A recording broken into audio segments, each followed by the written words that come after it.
Bonjour, c'est Philippe Lemoine et vous écoutez Newsroom, le podcast des invités de la rédaction de Ouest France. Et aujourd'hui, nous recevons Daniel Auteuil avec grand plaisir. Bonjour Daniel. Bonjour. Vous allez bien? Pas trop mal, figurez-vous, pas trop mal. On s'est rencontrés au Festival de Cannes, Daniel, il y a quelques mois maintenant. Et je vous avais dit tout le plaisir que j'avais de vous rencontrer. Et je vous avais dit, c'est toujours émouvant pour un journaliste de rencontrer une institution du cinéma français. Vous m'avez regardé, vous m'avez dit, une institution, ça va, je ne suis pas dans un musée. Ouais. Et quand même, vous avez 50 ans, plus de 50 ans de carrière. Ouais. Qu'est-ce que ça fait quand on regarde dans le rétroviseur, Daniel Auteuil? Qu'est-ce que ça fait? C'est bien de l'avoir fait. Si je ne l'avais pas fait, j'aurais des regrets, mais encore une fois, c'est quelque chose qui ne m'appartient plus. Je suis tellement dans le présent et tellement dans le désir de projets futurs que, à part les douleurs aux jambes et un peu partout, je veux dire que ces 50 ans presque ne me concernent pas. Il s'agirait presque de quelqu'un d'autre, mais c'est ce rapport que j'ai, un rapport étrange comme ça avec ce qu'on appelle la célébrité, la gloire et machin et tout ça. C'est un truc.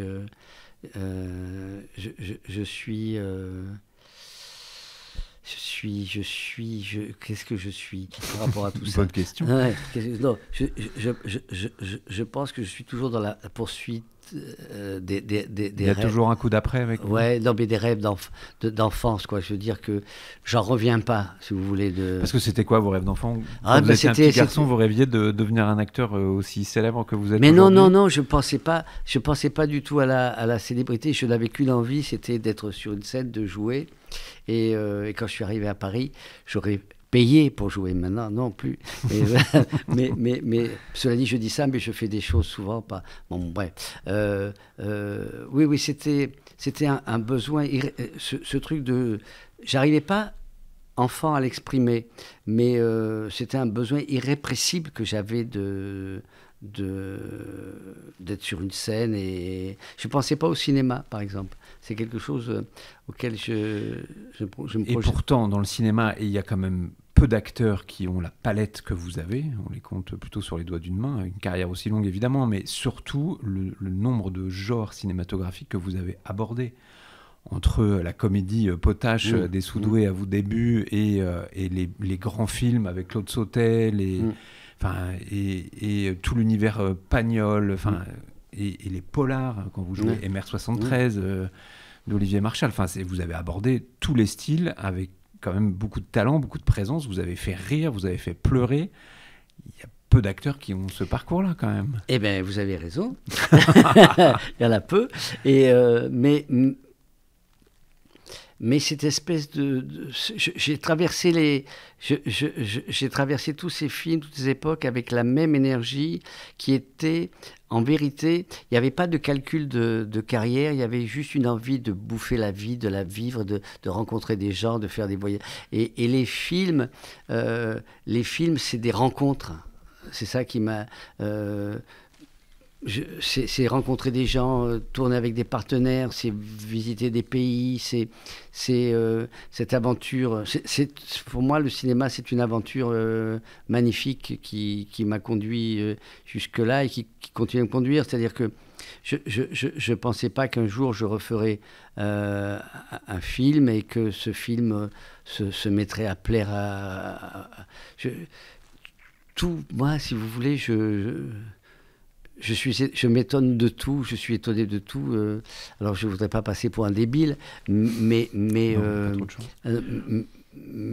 je suis mu par une espèce d'enthousiasme et de... Il y a une forme de candeur encore en vous, c'est oui, ça? Oui, je crois. À la fois lucide.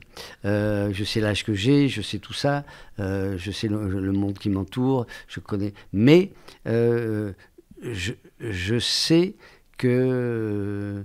Je sais que le plaisir reste intact. Je sais que sur un plateau de cinéma, chaque personne qui est là parce qu'il s'est battu pour être là et que sur un plateau, tout le monde est à 100% de ce qu'il a à faire, quoi. Alors, il y a quelques années, vous avez rajouté une nouvelle corde à votre arc, qui est celui de la réalisation. Et donc, on vous reçoit aujourd'hui parce que la semaine prochaine sort Le Fil, votre dernier film, qui est un film à la fois policier, sociétal, un film de justice. D'où vient ce scénario et qu'est-ce qui vous a motivé à vous lancer dans ce projet? Alors, ce scénario vient d'une productrice qui s'appelle Nelly Auteuil, qui est avocate et aussi productrice, et qui s'est associée avec Hugo Gélin. Elle m'a apporté un blog d'un avocat qui s'appelle Maître Moyard, qui est décédé il y a 3-4 ans. Qui faisait donc le podcast, non pas le podcast, le blog, de blog, Maître Mo, c'est ça. C'est Maître Mo, chronique de la justice ordinaire. Et dans cette histoire-là, la réalité était telle qu'aucune fiction ne pouvait se mettre en concurrence avec elle. C'est-à-dire que jamais aucun scénariste n'aurait pu imaginer une telle histoire. Et donc, ça m'a interpellé. Ensuite, il fallait que je trouve que je m'approprie cette histoire, que je trouve les motivations pour être cet avocat. Et il y avait plein de paramètres comme ça que j'ai dû résoudre sur le film. Bon, bref. Et donc, dans ma tête, j'ai imaginé un grand film populaire, et voilà. Ce qui est le cas, ce qui est un grand film populaire et qui est un film... alors, on va surtout pas raconter tout ce qui s'y passe, et notamment la fin, qu'on vous conseille véritablement d'aller voir. C'est un film sur cette espèce de comédie humaine à la Balzac, qu'est la justice. Vous êtes allé, je crois, dans un tribunal à Draguignan pour voir pour assister un procès, pour vous imprégner de tout ce monde qui vous est assez éloigné, j'imagine. Ouais. Et je dois dire que les 3 jours que j'ai passés dans ce tribunal, assisté donc à un procès d'un type qui était en appel condamné pour avoir violé sa belle-fille entre 10 et 13 ans. J'avais passé 3 ans à travailler sur le scénario, tout ça. Et tout d'un coup, j'étais confronté à la réalité, à la vérité de ce qu'est une cour de justice, de ce qu'est un procès et les enjeux que cela représente. Et j'ai été bouleversé, vraiment bouleversé. C'est la première fois que vous avez cette expérience ? Oui. Et tout d'un coup, je me suis dit que tout ce qu'on voit à la télé, tout ça, c'était du pipeau, quoi. Je veux dire, les fictions qu'on voit, et qu'il y avait une... J'ai cherché le moyen d'embarquer les spectateurs avec un point de vue différent. Et le seul truc que j'ai trouvé, ça a été de faire entrer les spectateurs dans la tête des personnages. Parce que tout d'un coup, cette espèce d'intime conviction, de vérité qu'on recherche, c'est quelque chose d'extrêmement pointu, quoi. C'est-à-dire qu'on s'aperçoit que les magistrats sont confrontés à un truc, ils tâtonnent jusqu'à trouver la vérité, et que, enfin, je ne sais pas comment dire. Peiner à trouver aussi, qui peuvent peiner à trouver. Oui, c'est ça. Et la peur qu'on peut avoir, si on est procureur, à donner 20 ans ou 30 ans et de se tromper. Enfin, je veux dire qu'on est dans une espèce de bulle tragique au cœur même de l'humanité. Enfin, je veux dire, c'est du condensé d'humanité. On est à l'os de l'histoire humaine, quoi. Voilà. Alors, il y a un de vos acteurs de ce film qui est, une fois de plus, étonnant.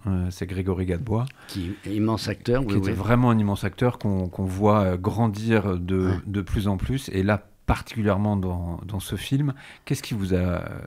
Pourquoi vous l'avez choisi ? Est-ce que c'est son espèce de candeur à lui aussi ? Oui, c'est ça. C'est-à-dire que le talent, c'est évident, mais c'est ce visage de bébé. Pour moi, il est il est forcément, il est innocent. C'est horrible ce qu'on lui reproche. C'est une victime pure. C'est lui la victime. Donc, en plus, s'il n'a pas, et ça me touche beaucoup, parce que c'est quelque chose que je connais, c'est-à-dire qu'il n'a pas l'usage de la parole. Il ne peut pas se défendre. Et c'est ce qui m'a touché dans le vrai procès, c'est-à-dire auquel j'assiste, c'est-à-dire à un moment on se dit il est innocent, forcément applaudi, c'est-à-dire c'est ce va-et-vient incessant. Et puis après on se dit mais cette jeune victime, elle peut pas exprimer autant de douleur s'il n'y a pas quelque chose de... Et tout ça est bouleversant, tout ça est bouleversant. Le pauvre mec qui est un monstre et qui est dans le déni le plus complet. Enfin, c'est ce magma de... on parlait de... voilà, pour dire que Grégory Gadebois, il est tout ça à la fois et que j'avais juste à lui dire un peu plus coupable, un peu plus innocent. Un peu plus coupable, un peu plus innocent. Et la palette se mettait en... Oui. On évoquait le Festival de Cannes tout à l'heure. C'était une des premières projections du film.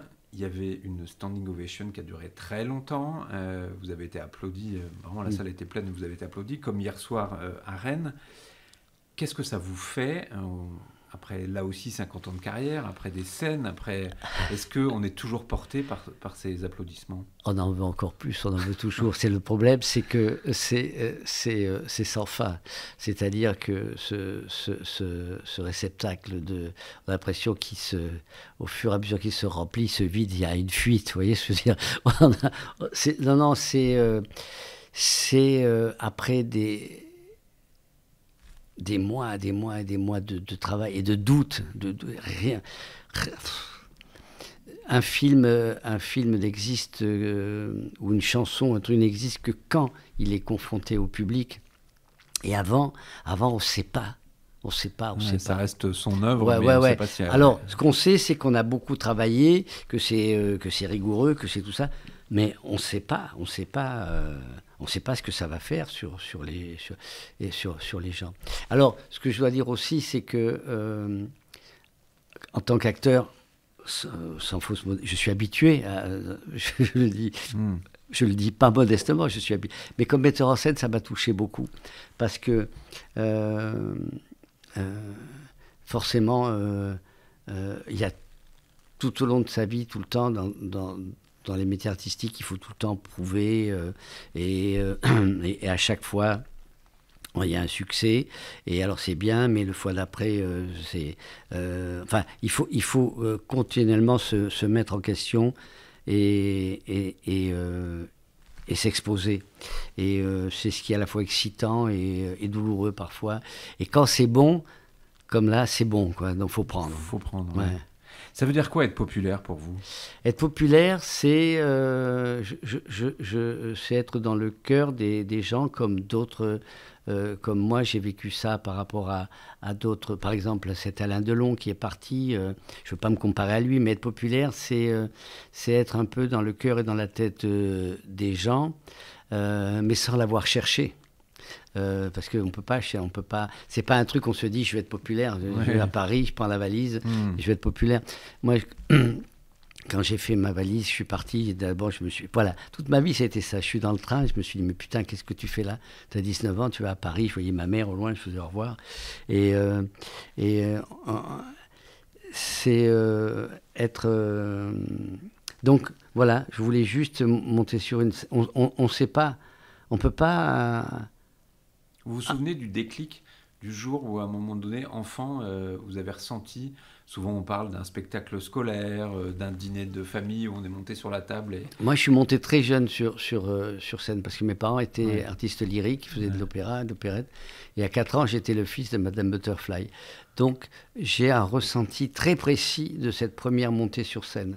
Très très précis que je raconte, mais que je re-raconte encore parce que c'est au fond c'est un des souvenirs les plus forts. C'est-à-dire la première fois sur une scène, le noir, des yeux qui brillent, des lunettes, on ne sait pas, une espèce de silence, une chaleur qui arrive, et Madame Butterfly, la chanteuse, être dans ses bras, cette proximité. On est un enfant, on voit cette femme qui chante et tout, qui vous tient, mais qui, on le sait après, c'est pas vous qu'elle tient, c'est son rôle, quoi. Je veux dire, elle a d'autres soucis, il faut sortir la dot, tout ça. et, et, et toi, t'es enfant, et tu regardes, tu dis, tiens, là, un poil là, un truc là.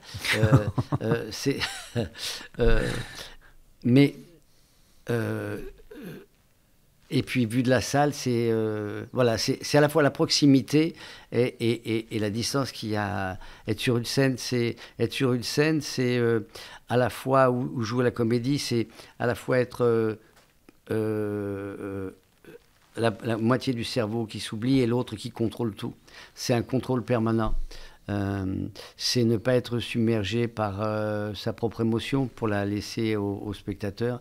Et c'est une facilité souvent de se laisser à son émotion. En fait, c'est de l'auto-satisfaction. Mais comment on sait, parce que là maintenant vous avez en plus cette casquette de réalisateur et d'acteur, c'est-à-dire que vous avez une autre partie du cerveau qui est derrière la caméra et qui se dit comment je vais filmer ça, et ensuite vous passez derrière la caméra, et, enfin devant plus exactement, et vous dites là, mais comment on sait à quel moment que l'émotion elle va passer? Est-ce que vous voyez comme un musicien qui va écrire sa partition? Est-ce que quand vous jouez, vous savez à ce moment-là que très probablement vous allez embarquer les spectateurs? Non. En tout cas, sur la partition, un truc qui est juste, c'est en tant que metteur en scène, en tout cas, c'est ce qui est étonnant, c'est-à-dire le chef d'orchestre, il a des notes et il entend, avant. Le son va faire la flûte, le piano, le machin. Et moi, j'ai ma propre musique et j'entends comment doit être au plus juste la phrase que les acteurs vont prononcer. Mais au-delà de la justesse du son, je dirais, ce que je recherche, c'est une tension intérieure, quelque chose qui fait que c'est tellement tendu que on ne peut pas faire autrement que de se mettre à dire la réplique. Et c'est ce que j'ai cherché toujours dans le jeu et dans le tribunal, tout ça, la tension, les enjeux, voilà. Alors comment on sait en tout cas, moi, quand je suis metteur en scène, ce que j'aime bien, c'est que je m'occupe des autres et que moi, je passe devant la caméra, c'est une photomaton, quoi. Je fais une prise, pas mais une autre, j'en fais qu'une. Parce qu'au fond, je sais que l'essentiel est fait. Si j'ai mes acteurs, par exemple, si la première prise est bonne, je vais l'arrêter là. Je ne vais pas faire comme les autres qui m'ont fait chier à en faire 25 pour rien. Parce qu'il y a quelque chose que je recherche et que je sais par expérience que c'était la vérité. Il y avait quelque chose de vrai qui était là et qu'on ne retrouvera pas. L'autre chose, des risques aussi que je peux prendre en tant que metteur en scène, puisque j'ai pas et que je joue, c'est cette volonté que j'ai eue de faire ce rôle d'avocat qui tâtonne, qui cherche et qui me donnait le premier jour des rushs une impression de tâtonnement. Mais c'est quelque chose que j'avais pressenti, c'est-à-dire que je voulais qu'au fur et à mesure du procès, la pensée de l'avocat que j'étais se resserre et se précise. Ça, c'est des risques des petits risques. On risque rien par d'être ridicule, mais c'est des petits risques. Voilà. C'est passionnant. Alors, il y a une autre façon de conquérir le public et d'être sur scène, c'est la chanson. Oui. Qu'est-ce qui vous a poussé à vous mettre pousser la chansonnette, à pousser la chansonnette, à aller sur scène là aussi, rencontrer le public, sentir son émotion avec un art différent? C'était là aussi un besoin irrépressible? Ouais, c'était irrépressible. C'était quand mes parents étaient chanteurs, et parce qu'ils étaient chanteurs d'opéra, sûrement j'ai voulu faire le contraire, parce que je trouvais que c'était démodé, tout ça, machin, donc j'ai voulu faire de l'art dramatique, parce que je me sens... Mais la musique était, toute proportion gardée, j'étais plein de musique. C'est pour ça que j'ai pas compris ce qui s'est passé quand j'ai pris une guitare dont je jouais à peine et je me suis mis à sortir des bon, c'est pas Mozart, hein, c'est tout simple, hein, mais tout d'un coup, à mettre en musique des émotions. Mais tout ça, ça venait de la littérature. C'est parce que j'avais redécouvert ce poète qui était Paul Jean Toulet, que j'ai mis en musique, parce que j'essayais de dire du Paul Jean Toulet, et j'y arrivais pas, c'était très compliqué. Et tout d'un coup, alors pourquoi je me suis mis à composer, c'est tout simple aussi. J'ai voulu que mes copains, tous mes copains sont chanteurs ou étaient chanteurs, et il y avait des guitares chez eux, et c'est quelque chose qui me plaisait beaucoup. Et j'ai voulu que mon fils se mette à la guitare.